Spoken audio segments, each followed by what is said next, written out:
Llegó el Día de Muertos, la época en la que celebramos a nuestros difuntos. Pero ¿qué les parece si conocemos algo de la historia, el origen y la manera de celebrarlo en Sonora, en México y el mundo?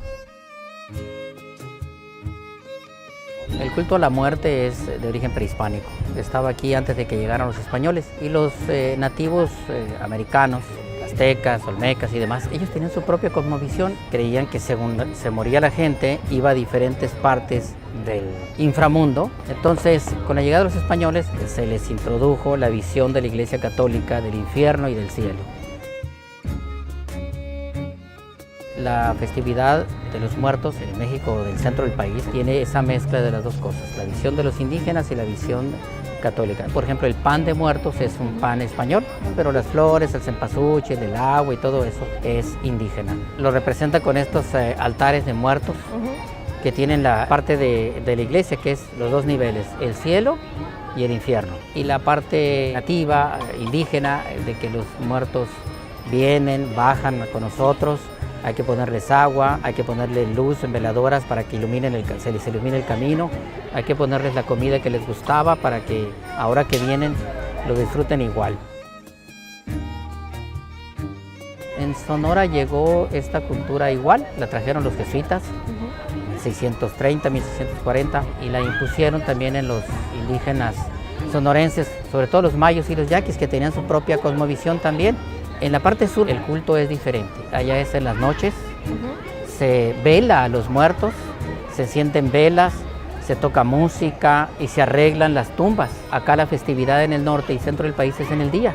Limpian las tumbas, llevan flores y luego se da toda esta parafernalia comercial alrededor de los panteones que tiene que ver con la etapa también productiva de los cultivos de la época, la caña de azúcar, los elotes, el chile colorado y todo eso, ¿no? Y se vende esta vendimia. Hay que recordar también que en los indígenas mayos y yaquis no existe el altar de muertos. Ellos lo celebran con lo que llaman tapanco, que es una especie de mesa construida de varas de mezquite, carrizo, y ahí se pone una calavera de acuerdo a la cultura tradicional indígena de los yaquis.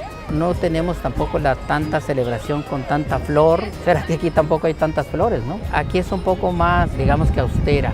Es simplemente adornar la tumba con las pocas flores que hay y rezar. Hay que recordar también que no somos los sonorenses muy indígenas. Somos muy mestizos, la mayoría. En Perú van al panteón, abren las criptas y sacan los huesos, los limpian, los lavan y los vuelven a guardar. Ese es un culto también a veces hasta terrorífico. En Oaxaca, en el sur del país, también se celebra así. En Egipto se hizo la momificación, por ejemplo, con una manera de celebrar a los muertos. En China también existe esa cultura. Existe esa cultura desde siempre en el ser humano.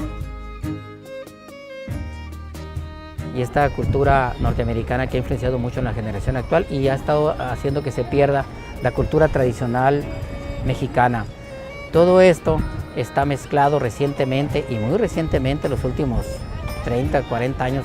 Pues prácticamente son festividades, son culturas diferentes y también son festividades de países diferentes. Se rinde este culto a los muertos que regresan y nos aterrorizan. ¿Es más en estos estados, por ejemplo en Sonora, en estados fronterizos, o ya está llegando a todo México? En el sur del país casi no existe. Esto es parte de la cultura, transculturización en los estados fronterizos de México. Esa es la forma que celebramos y la verdad es que ya está todo mezclado. Ya no sabemos ni qué celebramos, el Día de Brujas, el Día de Muertos o la celebración indígena. Los mexicanos pues ya sabemos, todos festejamos. Y esta celebración de la muerte de los seres queridos, que seguimos queriendo, pues es una manera de tener un encuentro con ellos y hacer una festividad, una fiesta de esa visita con bebida, con comida y el recordar con alegría al ser querido que se nos fue.